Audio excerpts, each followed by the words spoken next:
सांगितलं की पाकिस्तानच्या कुरापतीत थांबत नाहीयेत, त्यांच्याशी आपल्याला युद्ध करायचं आहे. तुमची काय तयारी आहे? तुम्ही तयार आहात का? जनरल मानेकशॉ म्हटले आम्हाला 8 दिवस द्या तयारीला. 8 दिवसांनी पाकिस्तानवरती हल्ला झाला. पाकिस्तानचे 2 तुकडे झाले आणि बदला घेतला. याला म्हणतात लीडरशिप, नेतृत्व आणि राजकीय इच्छाशक्ती.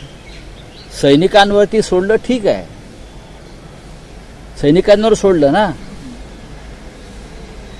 काश्मीरच्या जबाबदारीची सुरक्षेची जबाबदारी सैनिकांवरच होती. काश्मीरच्या सुरक्षेची जबाबदारी पूर्णपणे सैनिकांवर आणि गृह खात्यावरच होती.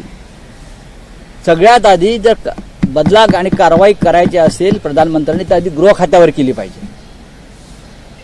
आम्हाला विरोधी पक्षाचे जे काही म्हणणं आहे, आम्ही सरकारच्या पाठीशी आहोत. सरकारच्या चुकांच्या पाठीशी असता कामा नये.